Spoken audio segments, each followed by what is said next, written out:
Hervé Novelli, vous êtes né à Paris, vous avez 19 ans au moment de mai 68.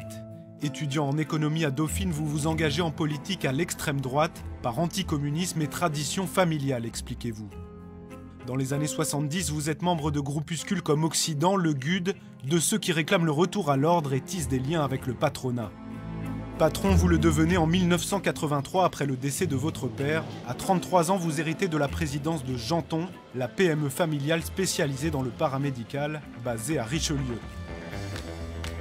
La 4e circonscription d'Indre-et-Loire où vous devenez pour la première fois député en 1993. Le poids des dépenses sociales, le poids de la fiscalité et de cet État qui dépense trop, ces questions, elles ont été au centre de la campagne présidentielle. Jacques Chirac a eu raison de poser ces questions.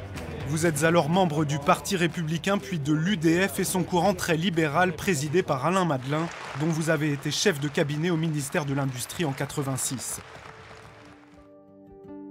La parole est à monsieur Hervé Novelli. Ma question s'adresse plus particulièrement au ministre de l'Industrie, des Postes et Télécommunications. Votre première expérience de parlementaire est écourtée par la dissolution de l'Assemblée en 1997. Commande d'anticiper les élections. Vous êtes battu aux législatives, la gauche plurielle gagne la majorité, le gouvernement Jospin fait voter les 35 heures.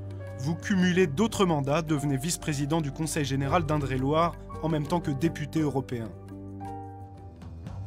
Jacques Chirac réélu en 2002, la droite est de retour au pouvoir et vous au Palais Bourbon.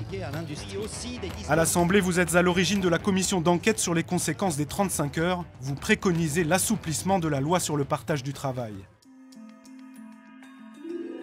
Nicolas Sarkozy élu en 2007. Le président de la République a nommé sur la proposition du Premier ministre. Vous intégrez le gouvernement Fillon comme secrétaire d'État chargé des entreprises et du commerce extérieur.